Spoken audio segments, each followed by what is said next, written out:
और आज प्रेमामृत की चर्चा आपके सामने की जाएगी। यह जो प्रेमामृत है, इसकी उपलब्धि सर्वाधिक कठिन।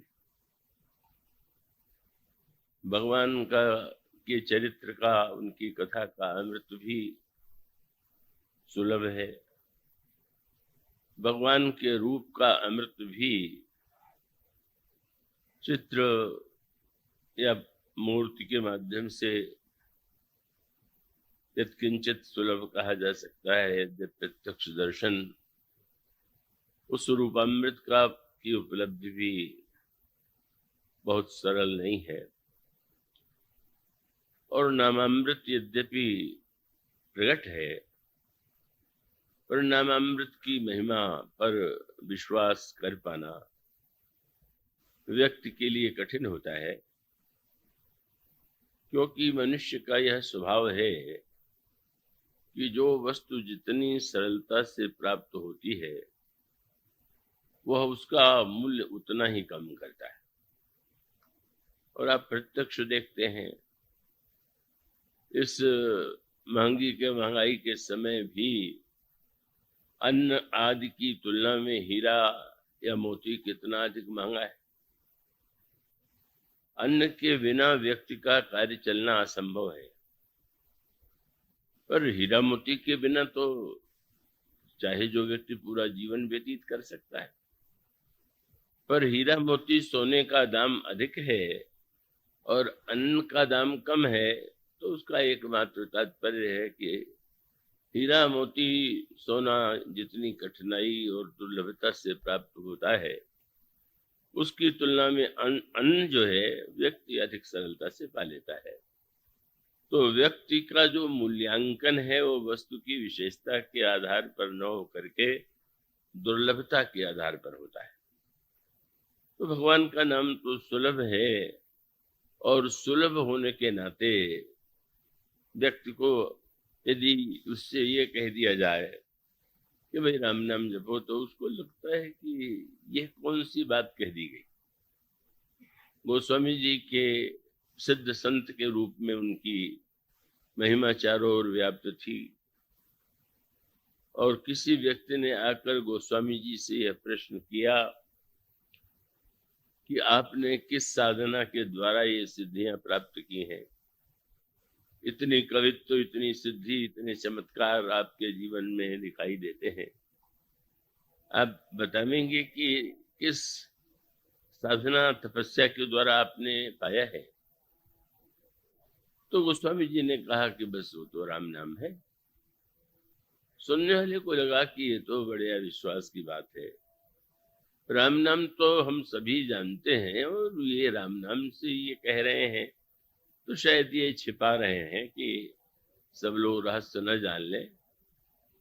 तो जब उसने कहा कि महाराज आप छिपाइए नहीं, आप बताइए, तो गोस्वामी जी ने भगवान शंकर की शपथ लेकर के विनय पत्रिका में कहा, और शब्द कितने आग्रह से उन्होंने कहा कि शंकर साख जो राख कहो कछु, तो कर जी गिरो।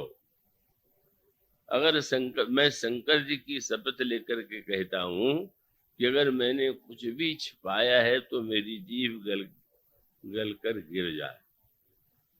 क्या अपनो भलो राम नाम ही सो, तुलसी ही समझ पर। मेरे जीवन में तो एकमात्र जो कुछ तुम्हें दिखाई दे रहा है, वह एकमात्र राम नाम का ही प्रताप। तो राम नाम, यद्यपि राम नाम का अमृत सुलभ है, पर उसके अमृतत्व पर विश्वास करने वाले व्यक्ति बड़े दुर्लभ है। लेकिन यह अन्य अमृतों की तुलना में जिस अमृत की चर्चा आज आपके सामने रखी जाएगी, वह सबसे दुर्लभ अमृत है। और वह दुर्लभ अमृत जो है कहाँ है? श्री रामचरितमानस में उस अमृत का जो रूप, स्वरूप और उसका जो संकेत प्रस्तुत किया गया, वो बड़ा ही गंभीर है, महत्वपूर्ण है। और उसमें एक अंतर आप पाएंगे कि कथामृत का जो प्राकट्य होता है वह तो संतों के द्वारा होता है। गोस्वामी जी उत्तरकांड में कहते हैं कि वेद समुद्र है, ज्ञान मथानी है और संत इसके मथने वाले हैं, और उससे यह जो अमृत है, कथा का अमृत प्रकट होता है। ब्रह्म पयो निधि मंदर, ज्ञान संत सुर आहि, कथा सुधा मथि काढ़िय, भगति मधुरता जाए। तो कथामृत को प्रकट करते हैं संत, और भगवान का जो रूपामृत है का वो मनु जैसे भक्त जब साधना करते हैं, और वो साधना भी बड़ी ऐसी है कि जो कठिन साधना है, और उसके पश्चात भगवान जब अवतार लेते हैं तो मानो महाराज मनु या कश्यप अदिति इनकी साधना के स्वरूप संसार के सामने संसार के लोगों को रूपामृत मिला। और यह जो नामामृत है, यह नामामृत जो है उसके लिए गोस्वामी जी फिर संकेत ये करते हैं कि वेद समुद्र से ही इसका प्राकट्य हुआ, और यह वेद समुद्र से जो राम नाम प्रकट हुआ संतों मुनियों और महापुरुषों के द्वारा, तो वो राम नाम का अमृत शंकर जी मुख में धारण करते हैं। पर यह जो प्रेमामृत है, इसका मंथन अत्यंत कठिन था, इसका पाना बहुत बहुत कठिन था, और इसलिए इस प्रेमामृत की विलक्षणता ये है कि इसे पाने के लिए स्वयं भगवान श्री राम को ही मंथन करना पड़ा। यह प्रेमामृत की विलक्षणता है। और उसका एक दूसरा रहस्य भी है कि जिन लोगों ने मंथन किया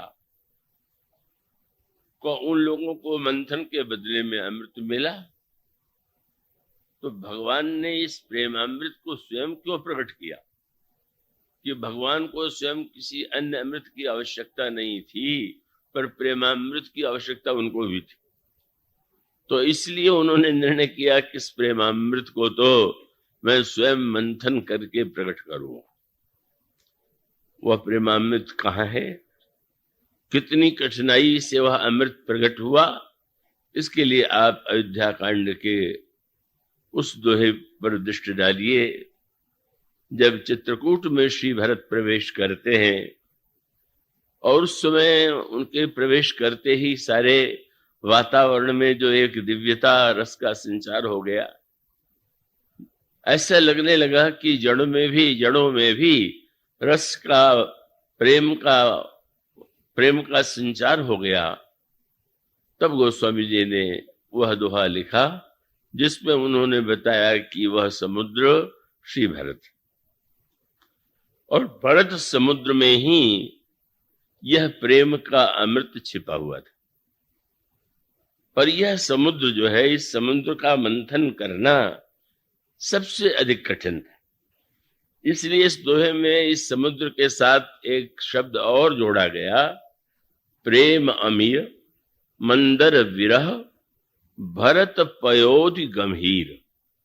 इतना गंभीर यह समुद्र था, इतना अथाह यह समुद्र था कि इसका मंथन कर सकना केवल भगवान श्री राम के लिए संभव था।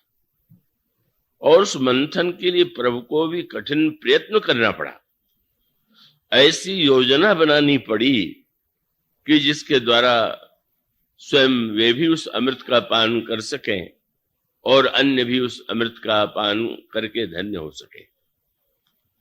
तो ये जो श्री भरत हैं वह गंभीर समुद्र है, और उसका अभिप्राय यही है कि जैसे आप किसी समुद्र के तट पर जाकर के खड़े हो जाए तो आपके सामने जलराशि का विशाल रूप तो दृष्टिगोचर होगा, आप सामने उसे देखेंगे, पर उस समुद्र के अंतराल में क्या है कैसे आप नहीं देख पाते, केवल जल दिखाई देता है।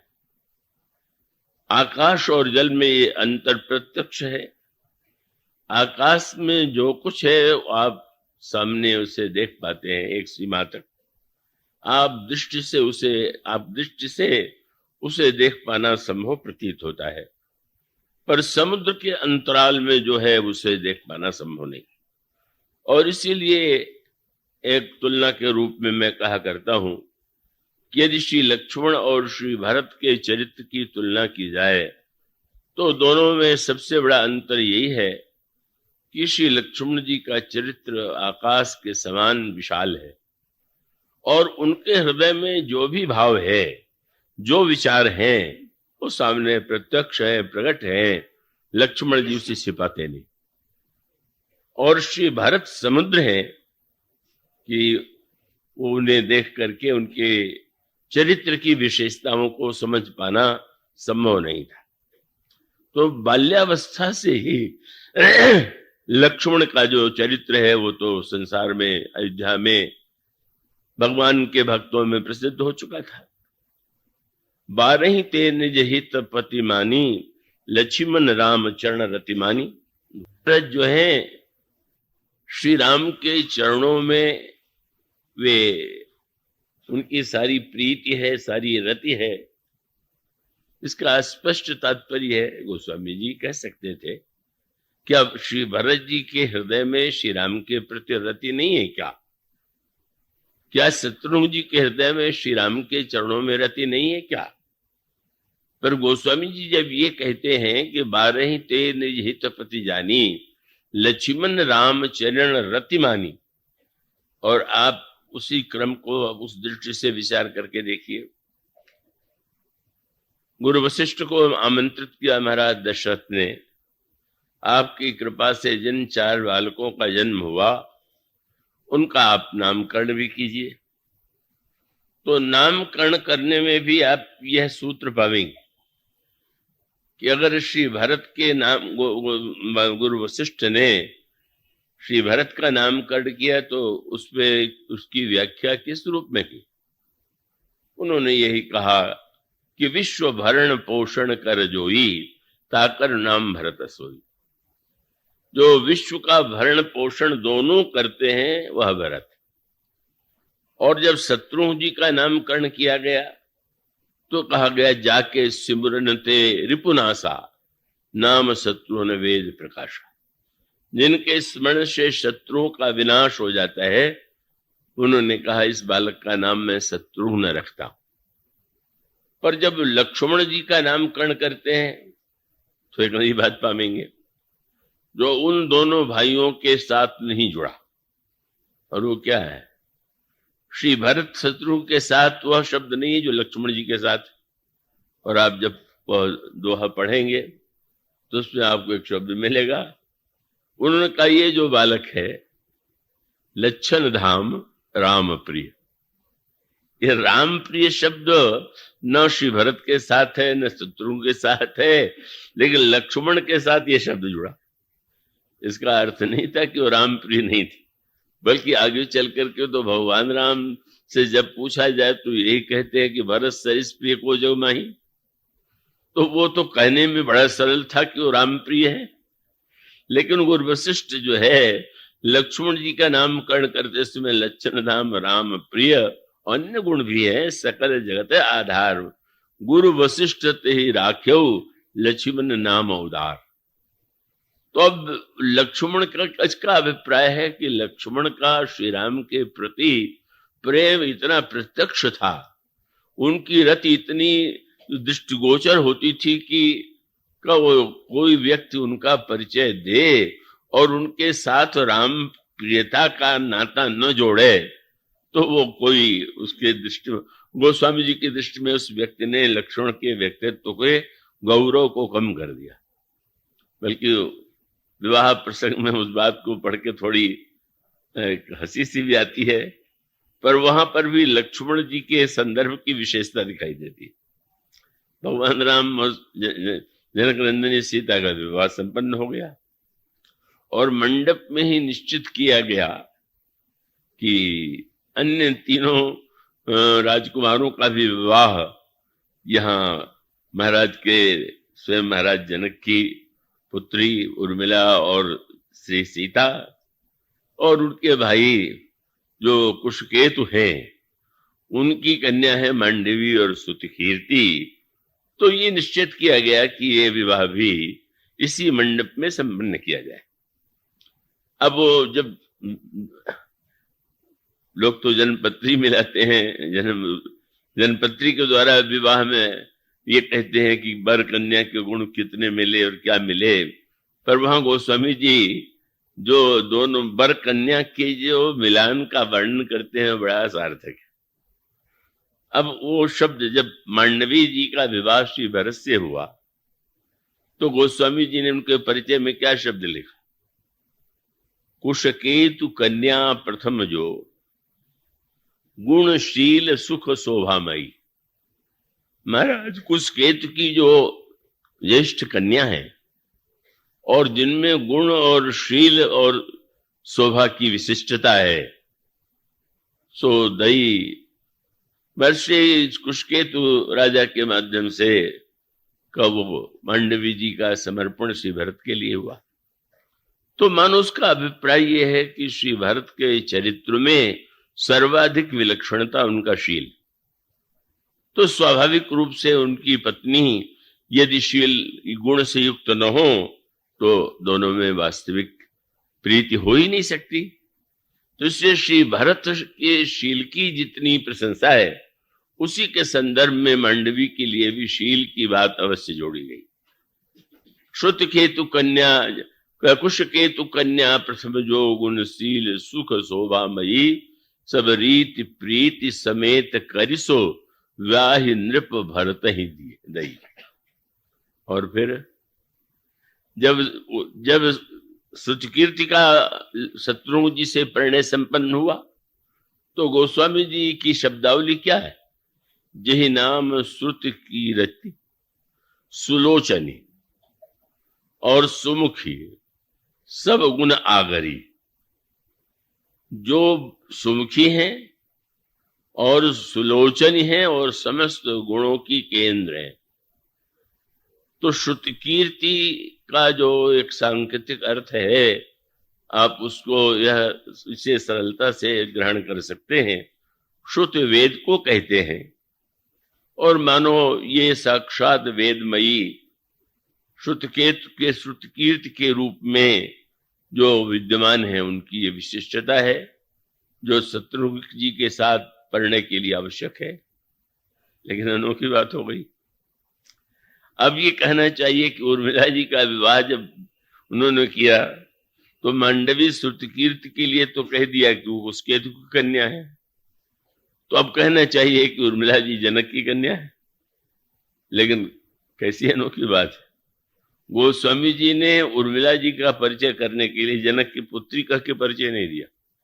क्या कहा, बोले जानकी लघु भगिनी, सीता जी की छोटी बहन।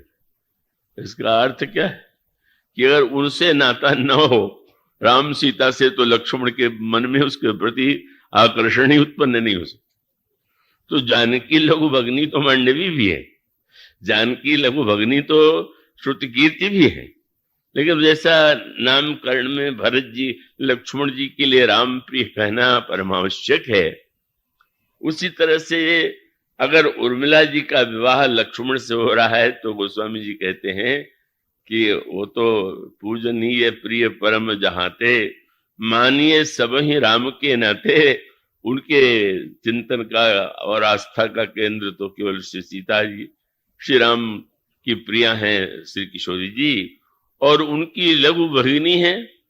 तो इसका अभिप्राय यह है कि लक्ष्मण जी की जो प्रीति है श्री राम के प्रति वो सबको ज्ञात थी और ऐसा लगता था कि इस शब्द को जोड़े बिना उनका परिचय अधूरा रह जाएगा।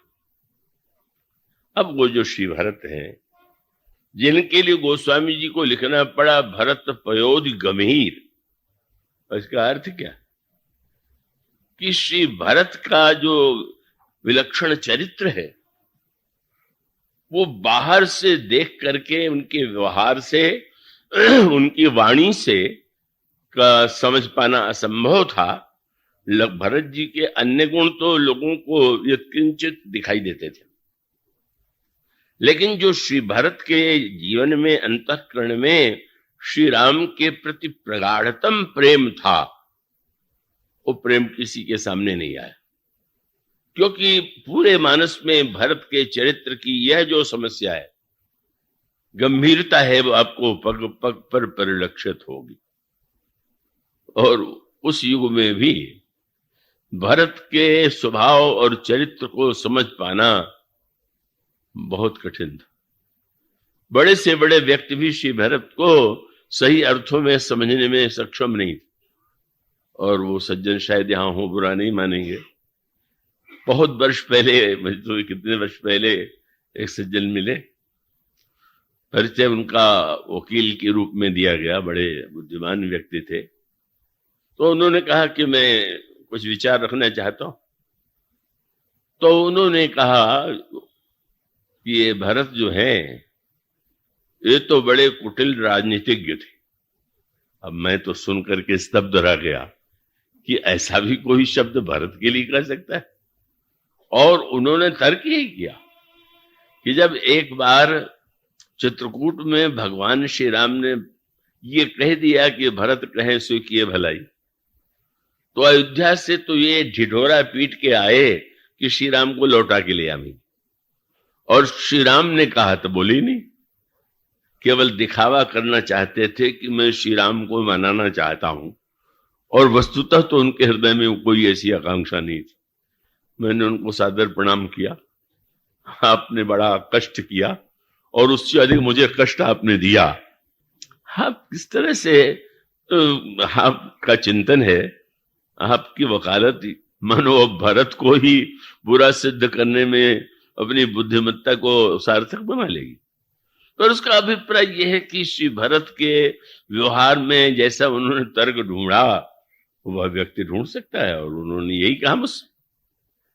तो श्री भरत के विषय में तो बार बार उस समय भी लोगों को यत्किंचित भ्रम होता था, पर वो दूर हो गया। अब उनका दूर नहीं हुआ तो वो तो एक असंभव सी बात है।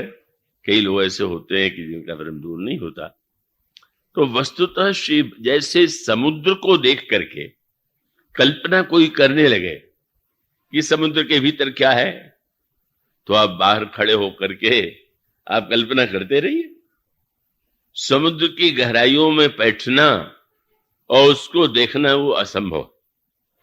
तो अब श्री भरत का जो व्यवहार था, बाल्यावस्था से लेकर के बार बार जब भी स्थिति सामने आई, तो वो स्पष्ट लोगों को, देखने वालों को यही प्रतीत हुआ कि लक्ष्मण जैसा प्रेम श्री राम से करते हैं, वैसा श्री भरत में सद्गुण तो है, पर वैसा प्रेम नहीं।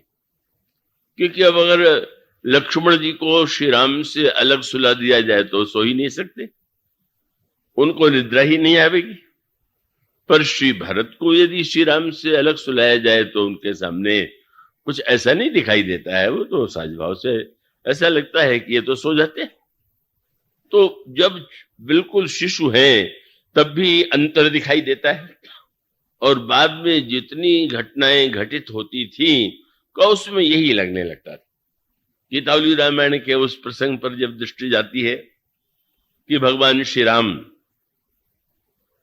जिस समय अपने मित्र मंडली को लेकर के चौगान खेलने के लिए सरजू तट पर जाते हैं, आजकल जैसे पोलो होता है उससे मिलता जुलता वो खेल, जिसका नाम उस समय चौगान था, और घोड़े पर बैठ करके वो गेंद का इधर से उधर उसका जैसे आज भी खेला जाता है, उसका उसी स्वरूप उस समय भी था। तो सरजू के किनारे जहां पर विस्तृत मैदान है, वहां मित्र मंडली के साथ प्रभु एकत्र हुए। अब खेल के लिए 2 दल चाहिए, तो 2 दल का जब बंटवारा हुआ तो फिर वही स्थिति, प्रभु के सामने प्रभु का प्रतिद्वंदी कौन बनेगा, प्रभु के विरोधी दल का नायक कौन बनेगा। प्रभु ने जब लक्ष्मण की ओर देखा तो लक्ष्मण जी ने यही कहा कि मैं तो आपके साथ खेल में भी ये कल्पना नहीं कर सकता कि अलग होकर खेल सकता हूं। अगर मुझे खेलना है तो आपके साथ, और नहीं तो मैं नहीं खेलूं। परिणाम क्या होता है, लोगों को लगा कि लक्ष्मण तो राम के बिना एक क्षण भी उनके लिए रह पाना संभव नहीं। श्री भरत, प्रभु ने श्री भरत की ओर देखा। भरत, मेरे विरोधी दल का नायक मैं तुम्हें बनाऊं? तो बिल्कुल स्वीकार कर लिया। तो अब देखने वाला जो घटना को व्यवहार के आधार पर चरित्र का निर्णय करता है, उसको तो भ्रम होना स्वाभाविक है। उसको तो लगता है कि यहाँ तो श्री भरत ने तो, लक्ष्मण तो खेल में भी प्रभु के विरुद्ध नहीं जाते, और यहाँ तो श्री भरत तो गोस्वामी जी कहते हैं, सरज तीर सम सुथल भूमि थल, गनि गनि गोइया बांट ले, राम लखन एक और, भरत सत एक और श्री राम लक्ष्मण और दूसरे दल में भरत शत्रुघ्न और उनकी मित्र मंडली। और खेल का परिणाम क्या होता है?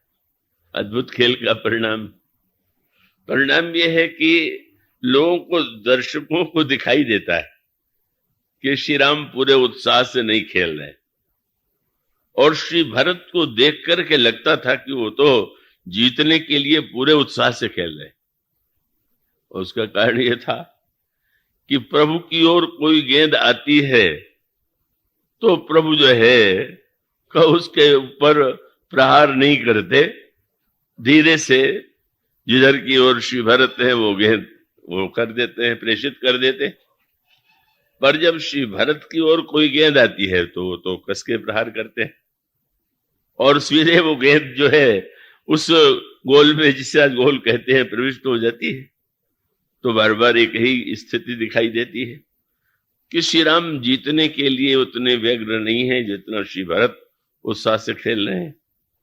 और उसके पश्चात खेल में जैसा होता है, नारे लगने लगे, एक कहे भाई हार रामजू की, एक कहे भैया भरत जय।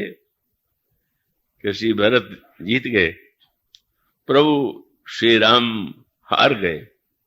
प्रभु ने वाक्य सुना तो प्रसन्न होकर के ब्राह्मणों को, अतिथियों को और जो आवश्यकता वाले थे उनको दान दिया।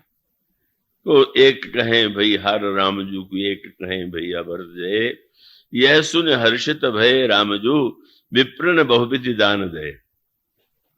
और उसके बाद दूसरे दिन भी प्रभु ने लक्ष्मण से कहा, तुम्हें मेरे साथ खेलने का फल मिल गया ना, हारना पड़ा, और जब खेलोगे तो यही परिणाम होगा। आज भी तुम निर्णय कर लो कि तुम आज भरत की ओर से होके खेलो या विरोधी दल का नायकत्व तुम करो। लक्ष्मण जी ने मुस्कुरा करके कहा कि नहीं प्रभु, आपके साथ जीतना हारना दोनों मुझे प्रिय। तुम इतने बड़े स्वभाव से ही तेजस्वी हो, तुम्हें भरत के विजय को देख करके अमर्ष का तुम्हारे हृदय में उदित नहीं होता?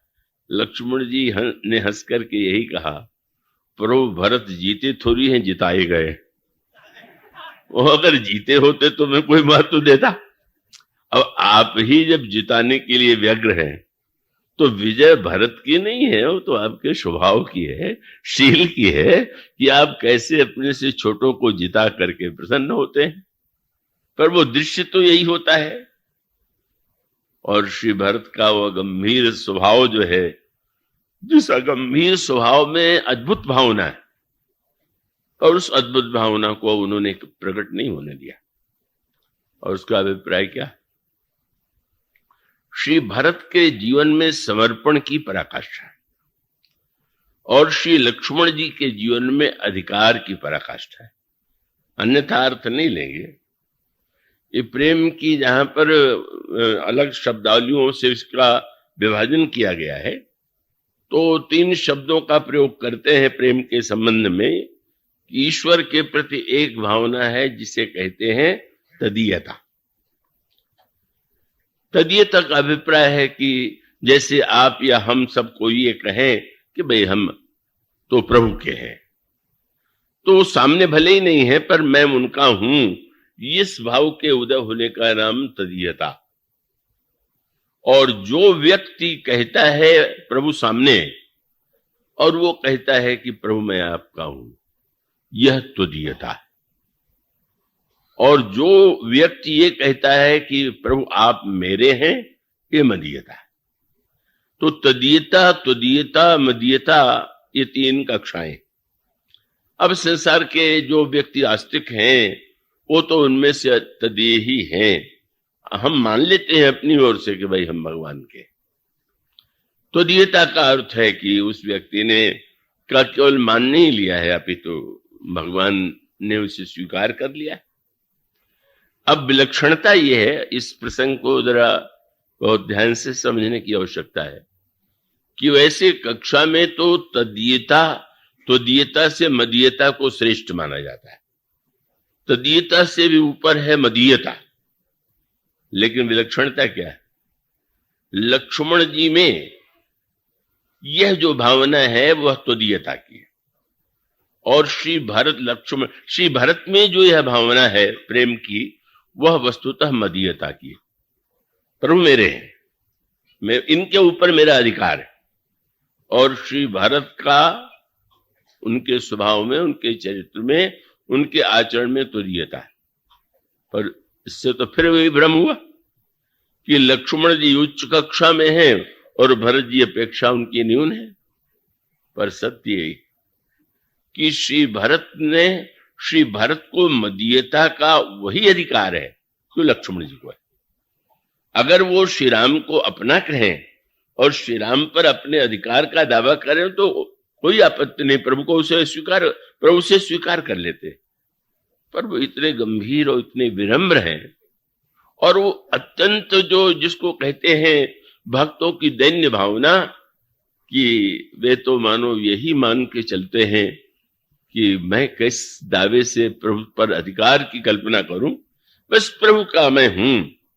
तो मदीयता का अधिकार होते हुए भी त्वदीयता के भाव में ही भरत जी महाराज स्थित हैं। और इसीलिए लक्ष्मण जी का चरित्र जो है सबके लिए अनुकरणीय नहीं।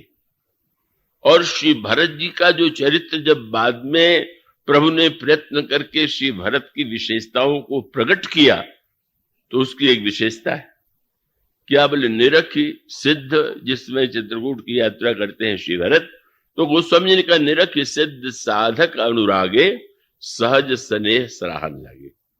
भरत जी को देख करके सिद्ध और साधक दोनों प्रसन्न होते। लक्ष्मण जी के चरित्र में सिद्ध स्थिति तो है पर साधक की स्थिति नहीं। पर श्री भरत जी के जीवन में सिद्ध होते हुए भी निरंतर साधक की स्थिति आप पाएंगे। इसलिए स्वाभाविक रूप से अगर मदीयता का वह भाव जो दिखाई देता है श्री लक्ष्मण जी में, अगर साधारण व्यक्ति उसका अनुकरण करने लगे तो अनर्थ ही हो जाएगा। जो वाक्य लक्ष्मण कहते हैं, जो व्यवहार वे करते हैं, का यह उनके मुख से तो शोभा देता है, पर अगर कोई साधक उसका अनुकरण करने लगे तो उसका पतन, उसका विनाश और संभावी।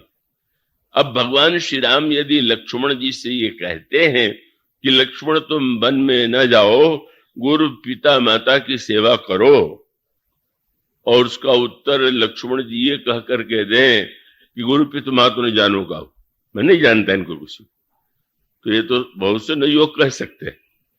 न जाने कितने लोग कहते हैं मैं माता पिता को नहीं मानता, गुरु को नहीं मानता। वही लक्ष्मण जी ने कह दिया तो इसमें क्या आश्चर्य लगेगा। पर आप सोचिए, गुरु पिता माता ने जानो काहू और कहूं स्वभाव नाथ पति आहू, मोरे सब एक तुम स्वामी, दीन बंधु उर अंतर जामी। और उसका अभिप्राय है कि लक्ष्मण जी का जो स्वभाव है, उनका व्यवहार जो है, उनकी वाणी जो है, उसको आप वो जिस स्थिति में है उसको सामने रख करके विचार करें तो आपको उसमें कोई दोष नहीं लगेगा। पर वो अनुकरणीय नहीं है, और वो अनुकरणीय की दृष्टि से तो अगर किसी का चरित्र परम अनुकरणीय है तो अंत में श्री भरत जी का ही सिद्ध हुआ माने बाद में प्रभु ने जिस मंथन किया तब उनको देख करके जो अनुभूति हुई, जिसके लिए गोस्वामी जी कहते हैं जब श्री भरत तीर्थराज प्रयाग में जाते हैं तो वही खानस बटु गृही उदासी, चाहे ब्रह्मचारी, चाहे बाणप्रस्थ, चाहे गृहस्थ, चाहे सन्यासी, जो देखता है वो भरत जी को देख करके धन्य हो जाता है। क्यों? ब्रह्मचारी को प्रतीत होता है हमारे लिए भरत आदर्श है, गृहस्थ को लगता है कि भरत जी से बढ़कर के आदर्श कोई नहीं होगा, बाणप्रस्थी को लगेगा कि श्री भरत के समान कोई बाणप्रस्थी नहीं, और सन्यासी को लगता है कि भरत जैसा सन्यास किसी के जीवन में नहीं। पर ये सारी बातें संसार के सामने पहले नहीं थी। पहले वो बस यही स्थिति थी कि वो जिस स्थिति में श्री लक्ष्मण हैं वह स्थिति तो सिद्ध स्थिति है, और इसीलिए में एक अंतर है। अब इतने कम समय में इतने विस्तार से तुलना करना तो कठिन है, पर जब श्री भरत की वंदना तुलसीदास जी महाराज ने किया तो भक्त के रूप में किया। प्रणमो प्रथम भरत के चरणा, जासु नेम व्रत जाई न वर्णा, राम चरण पंकज मन जासु, लुबुध मधुपयो तजई न पासु। प्रभु का चरण कमल जो है, श्री भरत का मन भ्रमर मंडराता रहता है, ऐसे भक्त हैं श्री भरत। ऐसा कह करके गोस्वामी जी ने वंदना किया। लेकिन जब लक्ष्मण जी की वंदना करते हैं तो दो रूपों में, भक्त के रूप में भी करते हैं और भगवान के रूप में भी करते हैं। इसलिए आप पढ़ेंगे श्री भरत जी की वंदना के लिए 2 चौपाई, पर लक्ष्मण जी की वंदना के लिए 4 चौपाइयां। 4 चौपाइयां इसीलिए हैं कि आप उस पंक्तियों को जब पढ़ें तो क्या आपको पढ़ने को मिलता है। बंदऊ लक्ष्मण पद जल जाता, शीतल सुभग भगत सुख दाता। क्या है उनका कार्य? रघुपति कीरति विमल पताका, दंड समान भयउ जस जाका। प्रभु श्री राम भद्र की जो निर्मल कीर्ति है वह पताका है, और लक्ष्मण जी दंड बन करके उस कीर्ति ध्वज को संसार के सामने प्रकट करते। पर यह तो भक्त रूप। फिर 2 चौपाइयों में गोस्वामी जी बता देते हैं कि उनके चरित्र को केवल भक्त रूप में मत देखिए। तब 2 चौपाइयों में वो शीर्ष रूप में कहते शेष, सहस्त्र शीर्ष, यह शेष है, वह है जिनके सहस्त्र सिर हैं और जग कारण। ये शब्द केवल या तो श्री राम जी के लिए है, या सीता जी के लिए, या लक्ष्मण जी के लिए, कि संसार के ये कारण है। शेष सहस्त्र शीर्ष जग कारण। और जैसे श्री राम के लिए अवतार शब्द का प्रयोग करते हैं, श्री भरत के लक्ष्मण जी के लिए भी कहते हैं, जो अवतरेऊ भूमि भय टारण, जो संसार का भार दूर करने के लिए अवतार जिन्होंने लिया। और तब इन चौपाइयों के द्वारा फिर अंत में जैसे वे भगवान से प्रार्थना करते हैं, भरत जी से प्रार्थना नहीं करते, शत्रुघ्न जी से वो प्रार्थना नहीं करते। वंदना करने के बाद तुरंत चौथी चौपाई में तुरंत कहते हैं, सदा सुसानुकूल रहो मोह पर। हे लक्ष्मण जी महाराज, आप मेरे ऊपर सदा अनुकूल रहिए, कृपा सिंधु सौमित्र गुनाकर। तो मनुष्य का अभिप्राय है कि लक्ष्मण जी का चरित्र जटिल इसलिए है कि उनकी 2 भूमिका है, एक भक्त की भूमिका और 2 ईश्वरीय भूमिका। पर वो दोनों भूमिका वो उनके दिव्यता के अनुकूल हैं, और वो जब ईश्वरीय भूमिका में बोलते हैं तो उसको न समझ पाने के कारण ही कई लोग उनकी आलोचना करने लग जाते हैं कि बड़े क्रोधी थे, बिना सोचे समझे बोलते थे। पर वो जो कुछ था वो लक्ष्मण जी का सब कुछ प्रत्यक्ष था। तो यह जो श्री भरत की विलक्षणता है कि उनको सुनाने के लिए श्री राम के साथ सुनाना आवश्यक नहीं है, खेल में कब उनका आग्रह नहीं है। क्यों नहीं आग्रह? कितना समर्पण है कि नहीं। अगर प्रभु से पूछा जाए तो कहते हैं कि श्री भरत के समान कोई भाई हुए ही नहीं, और कहते किससे हैं? अनोखी बात, जो बात संसार में कोई बुद्धिमान व्यक्ति नहीं कह सकता। भगवान राम ने चित्रकूट में कहा, लक्ष्मण मैं तुम्हारी शपथ लेता हूं, और पिताजी की भी, और अगला वाक्य क्या था? लखन तुम्हार सपथ पितु आना, सुच सुबंधु नहीं भरत समाना। संसार में पवित्र भरत जैसा भाई नहीं हुआ। अब भाई से ही कह रहे हैं, कितना बुरा लग जाए संसार में कोई और भाई हो, मैं सब कुछ छोड़ के साथ में हूं और कह रहे भरत सबसे अच्छे।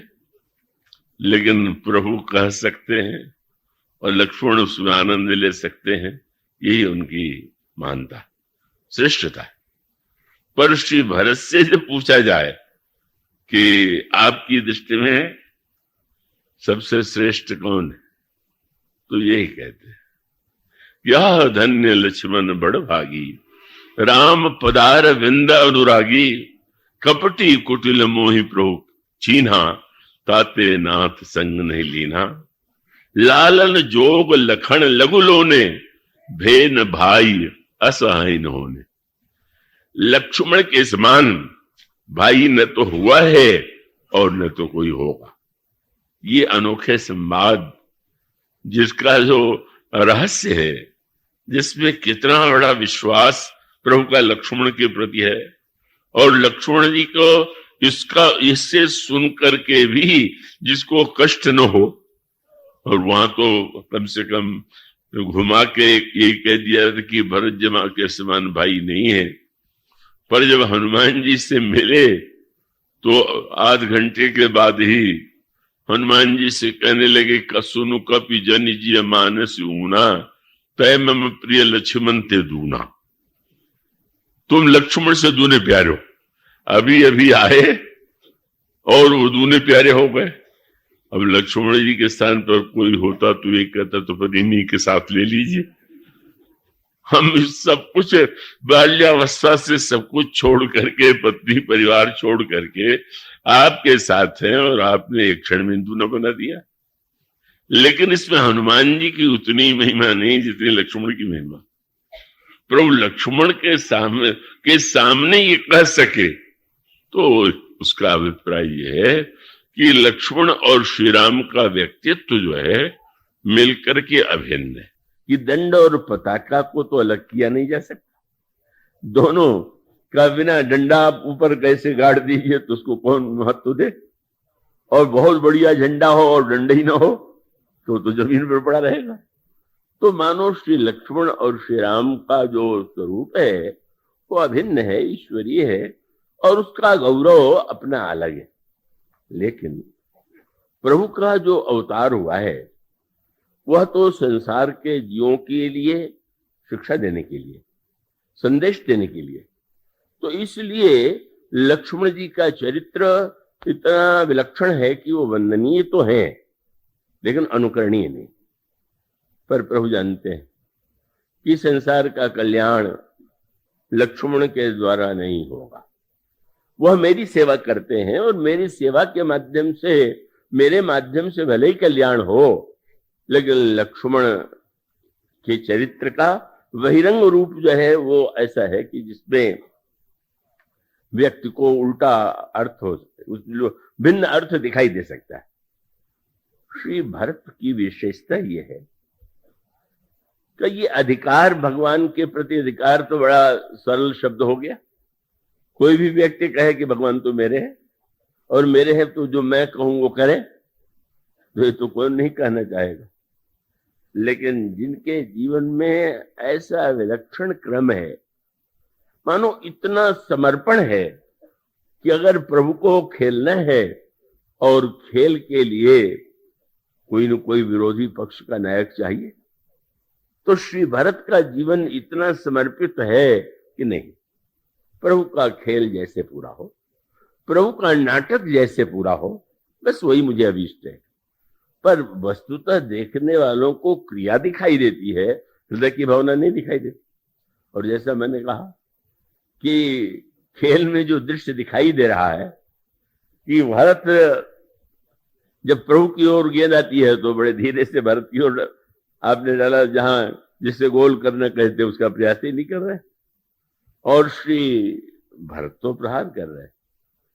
पर उनकी अंतर भावना का परिचय बाद में लोगों ने जब उनके प्रेम का अनुभव किया तब उसका अर्थ भिन्न हो गया। तब क्या लगा कि प्रभु तो गेंद को भरत की ओर भेज करके यह बताना चाहते थे कि भरत की शरण में जाने में ही कल्याण।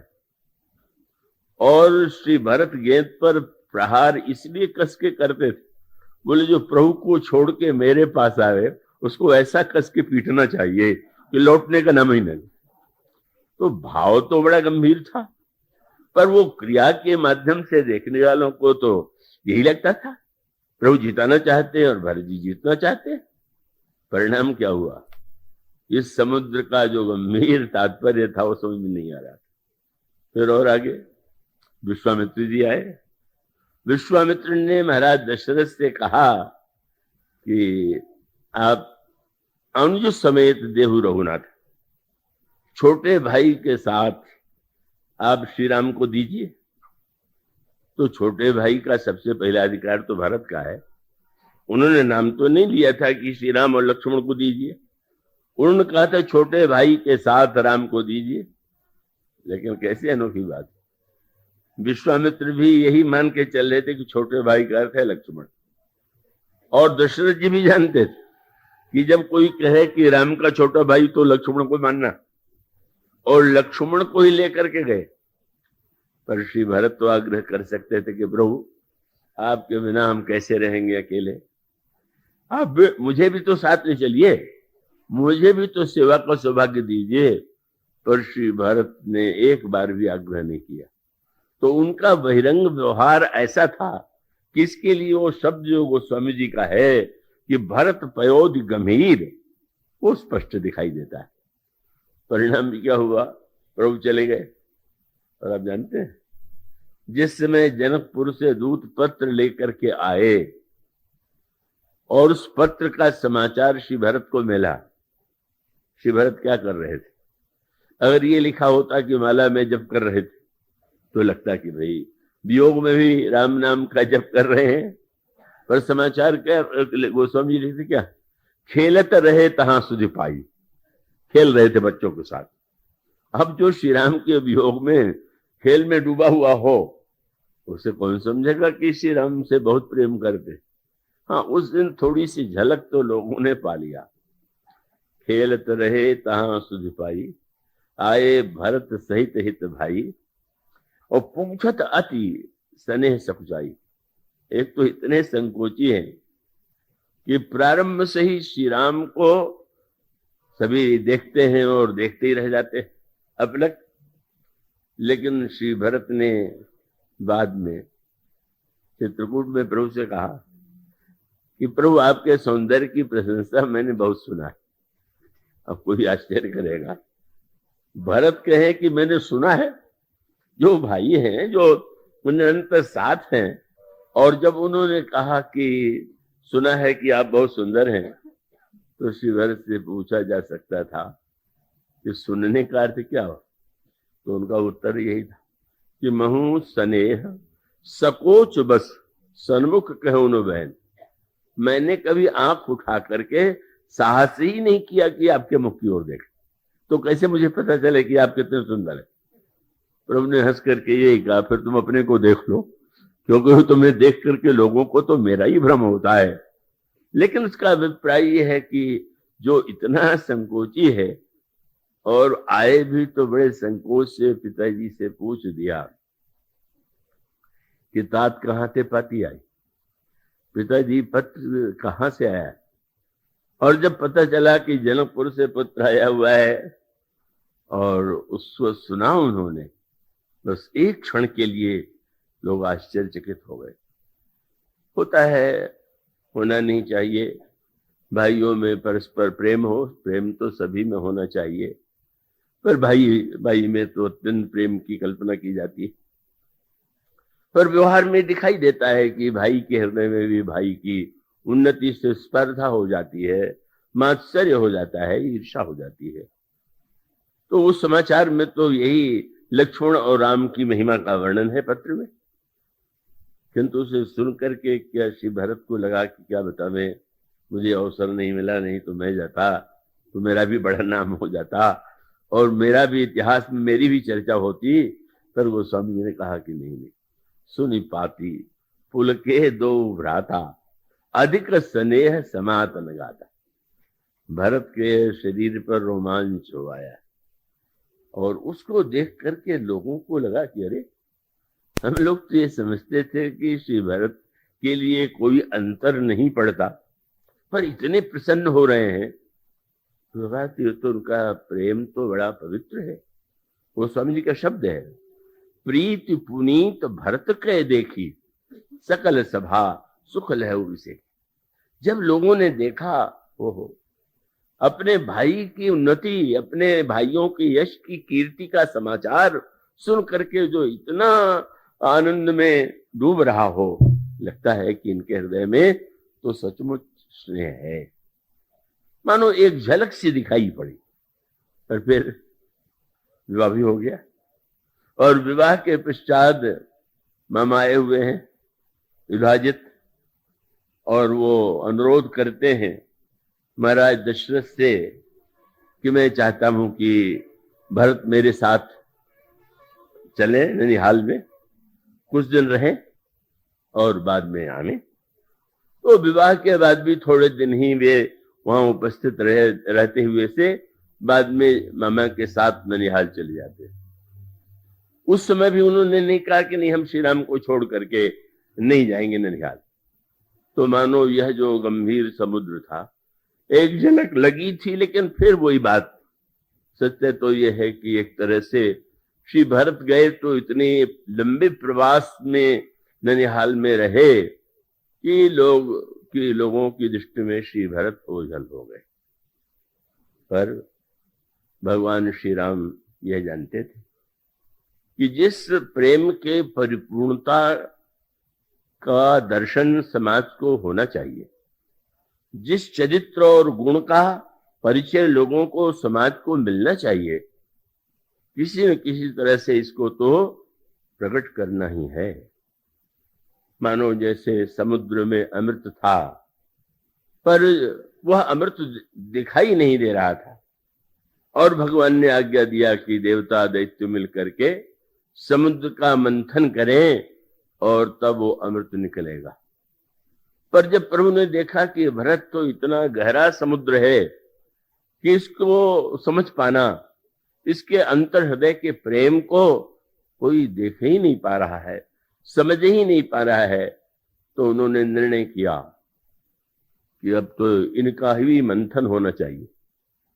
पर मंथन करने के लिए न उन्होंने संतों से कहा, न उन्होंने किसी अन्य व्यक्ति से कहा। उस मंथन के लिए प्रभु ने निर्णय किया कि भरत का मंथन और कोई नहीं कर सकता, भरत का मंथन तो मैं ही करूंगा। और मंथन करने में भी प्रभु ने जो योजना बनाई वो इतनी निष्ठुर थी, इतनी कठोर थी कि प्रभु को ये लगा कि किसी और से यह कहना और उसके द्वारा भरत समुद्र का मंथन कराना, ये तो बड़ा ही निर्दयकारी होगा। और इसलिए गोस्वामी जी कहते मत ही प्रगटो सुर साधुत। गोस्वामी जी ने सूत्र दिया कि वहां पर देवताओं को अमृत की आवश्यकता थी, और यहां श्री भरत में के समुद्र में जो प्रेम का परिपूर्ण अमृत विद्यमान है, वह अमृत आवश्यक है। किसके लिए? साधुओं के लिए, साधकों के लिए। मानो समाज में लोक कल्याण के लिए जिस चरित्र की आवश्यकता है, जिस भक्ति और प्रेम की आवश्यकता है, वह श्री भरत में। और तब प्रभु ने यह निर्णय किया कि मुझे इसके लिए तो अत्यंत निर्दय बनना पड़ेगा। मंथन करने का अर्थ क्या हुआ? आप दही है, दही के बर्तन में आप दही को देखेंगे, कितना अच्छा दृश्य दिखाई देगा। आप जब मथानी डाल करके उसे मथेंगे तो दही का कण कण जो है उस आघात से टूटेगा और तब उसमें से नवनीत निकलेगा। गोस्वामी जी ने ये कहा कि भगवान राम ने निर्णय किया कि भरत समुद्र में प्रेम का अमृत छिपा हुआ है और उसको संसार के कल्याण के लिए प्रकट करना। तब उन्होंने यह निर्णय किया कि मंथन तो मैं करूंगा, पर मथानी वो स्वामी जी से दोहे में कहते हैं, साधकों और साधुओं के सामने समस्या यह थी, जैसे देवता और दैत्यों के युद्ध में देवता हारते थे और दैत्य विजयी हो जाते थे, इसी प्रकार से साधकों के जीवन में यह समस्या आती है कि बहुधा बुरे विचार सफल हो जाते और अच्छे विचार जो है असफल हो जाते, नष्ट हो जाते। और तब जैसे भगवान ने यह कहा कि अमृत पीने के बाद ही तुम दैत्यों को हरा सकोगे, उसी प्रकार से सद्गुणों के द्वारा इतिहास में अनेकानेक व्यक्ति हैं जिनके चरित्र में ऊंचाइयां, सद्गुण, विशेषताएं दिखाई दी, पर उन विशेषताओं के होते हुए भी बदलते देर नहीं लगे। इतिहास ने ही बताया, शशि गुरु गामी नहुस चढ़ो भूमि सुरजान, लोक वेदते विमुख भा अधम को वेन समान। और वही सहसबाव सुरनाथ त्रिशंकु कहीं राज मद दीन कलंकु। इतिहास में अनगिनत श्रेष्ठ व्यक्तियों के चरित्र का वर्णन है जो प्रारंभ में बड़े अच्छे थे और बाद में बदल गए। और तब प्रभु को ये लगा कि जैसे देवताओं ने अमृत पी करके दैत्यों को हराया था, इसी प्रकार से भरत के चरित्र में, अंतःकरण में जो दिव्य प्रेमामृत है का उसके प्रकट होने के बाद जब साधक भरत के चरित्र का अनुगमन करेंगे, उसको आदर्श बनाएंगे, अपने जीवन में उतारेंगे, तो समाज की सारी बुराइयां समाप्त हो जाएंगी। और तब मथानी किसे बनाया गया? 14 वर्ष का जो वियोग है, ये वनगमन है, ये क्यों है? अब प्रत्यक्ष तो यही है कि कैकेयी ने महाराज श्री दशरथ से मांग की और बाध्य होकर के महाराज दशरथ श्री राम को बन जाने का आदेश मौन रह करके दे देते और जाना पड़ा। लेकिन वस्तुतः बन जाने का उद्देश्य क्या था? तो भगवान राम के चरित्र में अगर आप यूं देखें तो आपको प्रचलित धारणा से एक भिन्न रूप दिखाई देगा।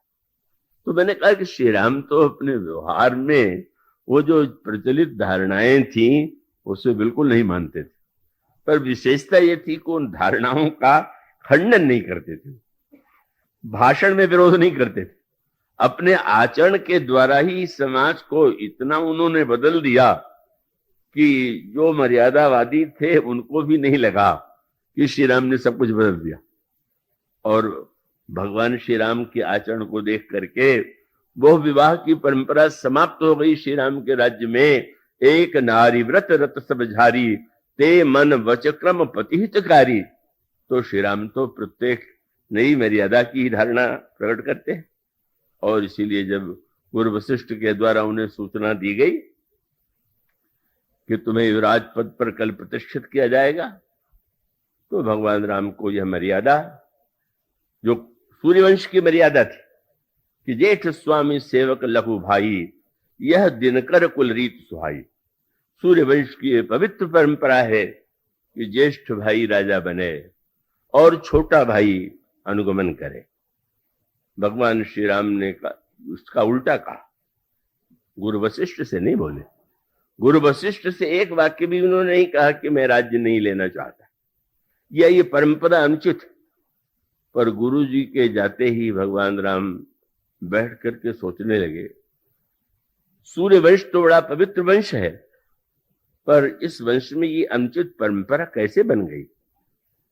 क्या जन्म्यू एक संग सौ भाई, भोजन सैन केली लरिकाई, कर्ण वेद उपवीत विवाहा, संग संग सब भय उछाहा। तो विमल वंश तो बड़ा पवित्र, लेकिन अनुचित एक हो क्या? बंधु विहाय बड़े अभिषेक। छोटे भाई को छोड़ करके बड़े को राजा बनाया जाता है, ये तो इस वंश के लिए कलंक है। कहा मर्यादा मानते, बोले भले ही नहीं, यही उनकी विशेषता है। वो उग्र भाषण नहीं देते, पर वो ऐसा उनके अंतःकरण की शैली, उनके विचार और व्यवहार की शैली है कि प्रभु ने यही कहा, यह वंश तो किसी ने पूछा महाराज क्यों अनुचित है? प्रभु का अपना तर्क होता है, स्वार्थी व्यक्ति अपने पक्ष में तर्क ढूंढता है, पर प्रभु से ये कहा गया कि सूर्य वंश में अगर ज्येष्ठ भाई को राज्य देना परंपरा है तो आप इसे अनुचित क्यों मानते हैं? तो प्रभु ने कहा अगर ये वंश सूर्य का है और सूर्य ने ही प्रकाश देने में छोटे बड़े का भेद नहीं किया और उसी वंश में छोटे को छोड़ दिया गया तो सूर्य की परंपरा तो समाप्त ही हो गई। तर्क ऐसा किया जो स्वार्थ के समर्थन में नहीं है, त्याग के समर्थन में। मानो प्रभु के इसकी शैली, और इसीलिए का विचित्र सी बातें थी। कैकेयी जी ने वरदान मांग दिया कि राम को वन ही नहीं जाना है, तापस बेस विशेष उदासी 14 वर्ष राम वनवासी। तपस्वी के वेश में विशेष उदासी के रूप में 14 वर्ष इनको वन में जाना पड़ेगा। तो इसको भी उन्होंने उस अर्थ में बिल्कुल नहीं माना। अब जब पत्नी साथ में जा रही हैं तो फिर उदासी का सवाल कहां? जब धनुष बाण भी लिए चले जा रहे हैं तो फिर वो त्याग, तो मान लीजिए आभूषण उतार दिया, वस्त्र रेशमी उतार दिया, लेकिन उसके पश्चात भी तो धनुष बाण लेकर के जाते हैं। और संग सुबंधु पुनीत प्रिया का मानो सांकेतिक अर्थ यह है कि भगवान राम का उद्देश्य तो दूसरा था। उनको तो लगा कि मां का यह वरदान तो एक बहाना है, इसलिए भगवान श्री राम ने मां की आज्ञा को, जिसको आज्ञा माना जाए, उसको अक्षरशः बिल्कुल स्वीकार नहीं किया। मैं चित्रकूट जाया करता हूं कभी, प्रभु का सौभाग्य, प्रभु की कृपा से अक्सर। पहली बार मैं गया तो अनेक स्थानों में जाते हुए एक स्थान मुझे दिखलाया गया, आप लोगों में भी जो गए होंगे उन्होंने देखा होगा, उसको धनुआ कहते हैं। तो एक बड़ा सा पर्वत खंड है और उसमें गड्ढे से है और बीच में एक पत्थर उठा हुआ था। तो मुझे बताया गया कि भगवान राम उदासी वेश में गए थे, इसलिए पत्नी और अपने बीच में जब सोए तो धनुष रख लिया। मैंने तो सिर पीट लिया कि किस राम का ये चिन्ह है भाई, जो बीच में धनुष रख के सोए। आगे चल करके तो सारा वर्णन यही आता है, एक बार चुरी कुसुम सुहाए निज कर भूषण राम बनाए। आभूषण बनाते हैं, पुष्प का सीता जी का श्रृंगार करते हैं, ये धनुष को बीच में रखवा करके, ये कहीं कहीं जो क्लिष्ट मर्यादा रक्षक अपने को मानते हैं, ऐसी कल्पना कर लेते हैं कि मानो भगवान श्री राम श्री सीता जी से क्या उन दिनों व्यवहार जो करते थे, क्या वो अपनी प्रिया जैसा नहीं होता था क्या? पर मानो भगवान श्री राम का जो सारा व्यवहार है वो तो उस मर्यादार्थों में शाब्दिक सत्यवादी और शाब्दिक मर्यादावादी श्री राम नहीं। भगवान श्री राम ने सर्वदा सत्य के तात्पर्य पर को दृष्टि में रखा, सत्य के शब्द को नहीं। महाभारत काल में शब्द को ही सत्य माना जाता था, पर भगवान राम तो सुग्रीव से कहते हैं कि सुन सुग्रीव में मारी हो बाली एक ही मान। और जिस समय बाली विनम्र हो गया तो सिर पर हाथ रख के कहते हैं अचल करो तो न राखो प्राण। मारने वाले थे, बचल करने को भी तैयार हो गए। लक्ष्मण से कहने लगे यही सहायक मारा में बाली, यही सर हतो मूढ़ कह काली। जिस मैंने बाण से मैंने बाली को मारा था, कल उसी बाण से सुग्रीव को मारेंगे। वो कल आए ही नहीं। मानो भगवान श्री राम शब्द को नहीं पकड़ते, अभिमान उनका नहीं है, मानो उनका अभिप्राय यह है। इसके लिए मैं दृष्टांत में क्या करता हूं कि किसी को फोड़ा हो गया, डॉक्टर के पास गया, डॉक्टर ने देख के कहा चौथे दिन तुम्हारा ऑपरेशन करूंगा, पर संयोग से दवा से ही फोड़ा फूट गया और फोड़ा ठीक हो गया। अगर वो रोगी डॉक्टर के पास जाए और डॉक्टर ये कहे कि तुम्हारा तो फोड़ा ठीक हो गया है, पर सत्यवादी होने के नाते मुझे ऑपरेशन तो करना ही पड़ेगा, तो उस सत्यवादी डॉक्टर की कितनी पूजा आप करेंगे कि वाह, केवल मेरे मुंह से कोई शब्द निकल जाए। ये महाभारत का काल था जिसमें मेरे मुंह से निकल गया तो निकल गया। अरे आपके मुंह से गलत बात निकल गई तो गलती मान लीजिए, इसलिए भगवान राम के चरित्र में साधारण लोगों ने जैसी कल्पना कर लिया है वैसा कुछ नहीं। भगवान श्री राम जाते हैं वन में तो उसका अभिप्राय क्या है? पिताजी की सत्य की रक्षा करना है, तो ठीक है, राज्य छोड़ देना है। और पर उसके साथ मेरे साथ अगर सीता है तो मेरी इतना सब कुछ छोड़ करके मेरे साथ जा रहे हैं। उनका उनके प्रति स्नेह, उनके हृदय के अनुकूल कोई व्यवहार, ये भी तो मेरा कर्तव्य है। बड़ा व्यापक अर्थ होता है उनके चरित्र में।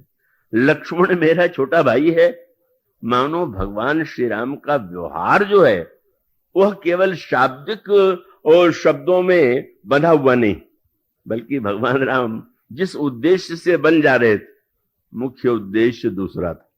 इसलिए उनको तो लगा कि ठीक, इस यात्रा में आप, इसीलिए तो व्यंग्य किया गोस्वामी जी ने कि कवितावली रामायण में जिसमें गांव की स्त्रियों ने श्री राम को देखा तो सीता जी से पूछा कि ये कौन है आपके। अब आश्चर्य, कौन ऐसा था कि जो समझ नहीं जाए कि कौन है, देख के जैसे बैठे हुए हैं। पर उन लोगों ने जो व्यंग्यात्मक चित्र प्रस्तुत किया वो बड़ा मार्मिक था।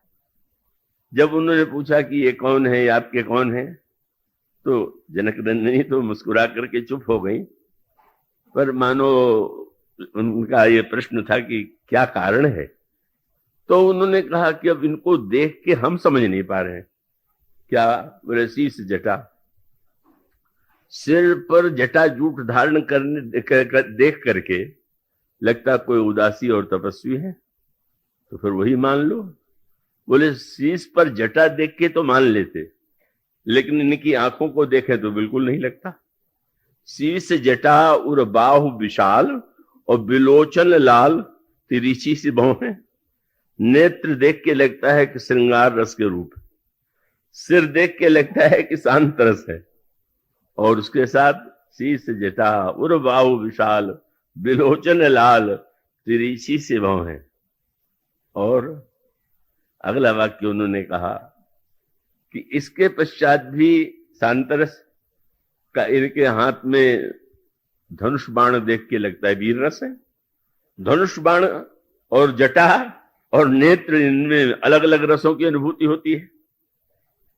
तो फिर आप लोगों को ये जिज्ञासा क्यों है? अगला वाक्य बड़ा मधुर था। उन गांव की स्त्रियों ने कहा कि अब क्या करें, हम लोग इनसे पूछे तो कैसे पूछे, क्या समस्या है? बोले सादर 12 बार सुभाय चितय, बार बार देखते हैं तो बस आप ही क्यों, किसी कोई और है इसकी ओर तो देखते ही नहीं। तो सीता जी तो मौन है, पर मानो व्यंग्य की हंसी में लगा कि भाई अगर कोई अपनी प्रिया की ओर देख रहा है तो उसमें दूसरों को क्या लेने देना, तुम्हें क्यों आपत्ति है कि मेरी ओर बार बार देख रहे हैं। बड़े प्रेम से उन गांव की स्त्रियों ने कहा, इसलिए कहना पड़ रहा है कि सादर 12 बार सुभाय चितय, तुम त्यों हमरो मन मोह, देखते आपकी ओर है, मन हमारा चुरा लेते हैं, हमने पूछे तो क्या करें। वो स्वामी जी का अभिप्राय ये है, पूछति ग्राम बधु सियसो यह सांवरो सो सखे रावरो को है। मानो श्री राम तो समग्र रसों के मूर्तिमान विग्रह, और बन जाकर के उन्होंने कई अम्बा की आज्ञा का पालन किया है तो बहाना था, मूल उद्देश्य दूसरा था। और वो उत्तर वो स्वामी जी ने कहा, 14 वर्ष के वियोग की मथानी बना करके प्रकट करना था प्रेम के अमृत को, लक्ष्य ये था, दिखावा और कुछ दिया गया। और 14 वर्ष का वियोग अगर न होता तो भरत का प्रेमामृत प्रकट न होता। कितना कठिन कार्य, कितनी बड़ी साधना प्रभु को करनी पड़ी कि किसी तरह से भरत प्रेमामृत प्रकट हो। तो प्रेमामृत की चर्चा को तो आज यहीं रोक करके कल फिर कहना पड़ेगा, क्योंकि अधूरा रह जाएगा। अधूरा तो कल भी रहेगा, लेकिन फिर भी आज विलंब भी बहुत हो गया है, इसको आज विराम देते हैं। बोलिए श्याम।